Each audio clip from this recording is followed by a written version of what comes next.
Hello darlings, welcome back to the new video. మరి final గా అయితే అయలాన్ మూవీ అయితే తెలుగులో కూడా అయితే రిలీజ్ అయితే అయిపోయింది. ఆల్రెడీ తమిళ్లో అయితే రిలీజ్ అయితే ఎప్పుడో అయితే అయిపోయింది. మరి ఆల్రెడీ అయితే తమిళ్లో చూసిన వాళ్ళు ఎంతమంది ఉన్నారో కామెంట్ సెక్షన్ లో కామెంట్ చేయండి. మరి తెలుగులో చూడాలనుకుంటున్న వాళ్ళు మరి మూవీ అయితే బాగుందా లేదా, మూవీని అయితే చూడొచ్చా లేదా అని చెప్పేసి మీకైతే క్లియర్ గా తెలియాలంటే ఖచ్చితంగా అయితే ఈ వీడియోని అయితే లాస్ట్ ఎండ్ వరకు అయితే చూడండి. మరి తప్పకుండా కొత్త మన ఛానల్ చూస్తున్న వాళ్ళు డెఫినెట్ గా అయితే మన ఛానల్ ని సబ్స్క్రైబ్ చేసుకుని బెల్ నోటిఫికేషన్ అయితే ఆల్ లో పెట్టుకోవడం అయితే అస్సలు అయితే మర్చిపోకండి. ఎందుకంటే మన ఛానల్లో మూవీకి సంబంధించిన కంటెంట్ రివ్యూస్ అయితే వస్తూనే ఉంటాయి కాబట్టి so subscribe to my channel guys. మరి అయలాన్ స్టోరీ లైన్ విషయానికి వస్తే మీకు అయితే సింపుల్ గా అర్థమయ్యేటట్టు చెప్పాలంటే మన భూమి పైన అయితే ఒక రాయి లాంటిది అయితే ఏదో అయితే పడుతుంది. మరి దానికోసం అయితే మన ఏలియన్ గ్రహం నుంచి అయితే ఏలియన్ అయితే రావడం అయితే జరుగుతుంది. మరి వచ్చాక అయితే అసలు అయితే ఏం జరుగుతుంది, మరి మన భూమి పైన పడింది అయితే అసలు అయితే ఏంటి, అంతేకాకుండా అయితే అసలు ఏలియన్ ఎందుకు వచ్చింది, మరి మన హీరో ఆ ఏలియన్ కి అయితే ఎలా హెల్ప్ చేస్తాడని చెప్పేసి ఇదంతా మీరు అయితే థియేటర్ లో అయితే చూస్తారు. మరి ఈ మూవీ ఫస్ట్ ఆఫ్ విషయానికి వచ్చినట్టయితే చాలా కన్ఫ్యూజన్ తో బోర్ అయితే కొడుతుంది. ఆ తర్వాత అయితే ఏలియన్ వచ్చినప్పటి నుంచి అయితే ఇంట్రెస్ట్ రావడం అయితే ప్రతి ఒక్కరికి అయితే స్టార్ట్ అయిపోతుంది. మరి నాకు ఈ మూవీలో నచ్చని విషయం ఏమన్నా ఉందా అంటే అదైతే సాంగ్స్. ఎందుకంటే మంచి ఇంట్రెస్టింగ్ మూడ్ లోకి వెళ్తున్నప్పుడల్లా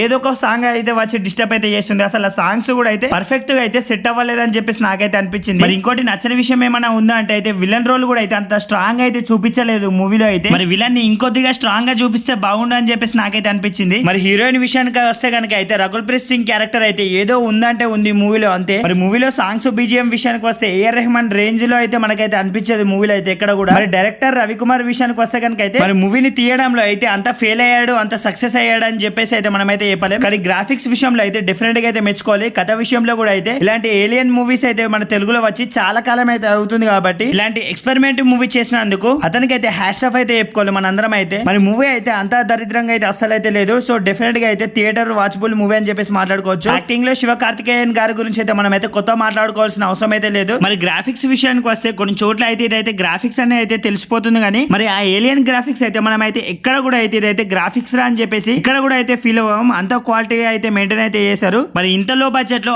ఆ క్వాలిటీ అయితే మెయింటైన్ చేశారు అంటే ఆ చేసిన ప్రతి ఒక్కరిని అయితే మనం అయితే ఖచ్చితంగా అయితే అప్రిషియేట్ అయితే చేసుకోవాలి. ఇంకో విషయం చాలా మందికి చెప్పాల్సిన విషయం ఏంటంటే ఈ లో బడ్జెట్ మూవీస్ లో అయితే హాలీవుడ్ రేంజ్ గ్రాఫిక్స్ అయితే అసలు అయితే ఎక్స్పెక్టేషన్స్ అయితే చేయకండి. మరి ఈ మూవీలో ఇంకా మీకు అయితే బాగా నచ్చేది కామెడీ సీన్స్. మన యోగి బాబు గురించి అయితే తెలిసిందే కదా. మరి చాలా సీన్స్ లో అయితే మన యోగి బాబు చేసే కామెడీకి అయితే చాలా బాగా అయితే మనం అయితే ఎంటర్టైన్ అయితే అవుతాం. మూవీలో అయితే మీరు కూడా అయితే డెఫినెట్ గా అయితే ఎంటర్టైన్ అయితే అవుతారు. మరి థియేటర్ లో చూడాలనుకున్న వాళ్ళైతే ఖచ్చితంగా అయితే చూడండి. ముఖ్యంగా చిన్న పిల్లలు ఎవరైనా అయితే ఉంటే కనుక అయితే డెఫినెట్ గా అయితే తీసుకువెళ్ళి అయితే చూపించండి. ఎందుకంటే చాలా బాగా నచ్చుతాయి ఇలాంటి మూవీస్ అయితే పిల్లలకి అయితే. మరి ఇప్పటికీ ఈ మూవీని అయితే ఎంతమంది చూసారో లేదో, ఎంతమందికి అయితే నచ్చిందో లేదో అయితే డెఫినెట్ గా అయితే కమెంట్ సెక్షన్ లో కమెంట్ చేయండి. మరి శివ కార్తికేయన్ గారి ఫ్యాన్స్ ఎవరైనా ఉంటే కూడా అయితే కమెంట్ సెక్షన్ లో కమెంట్ చేసి ఇలాంటి మూవీ కంటెంట్స్ కోసం, మూవీ రివ్యూస్ కోసం అయితే డెఫినెట్ గా మన ఛానల్ ని సబ్స్క్రైబ్ చేసుకొని బెల్ నోటిఫికేషన్ అయితే తప్పకుండా అయితే ఆల్ అయితే పెట్టుకోండి. కమెంట్ సెక్షన్ లో మన ఇన్స్టాగ్రామ్ లింక్ కూడా అయితే ఉంది. ఎవరైనా ఫాలో చేయకపోతే అయితే డెఫినెట్ గా అయితే ఫాలో కూడా అయితే అయిపోండి.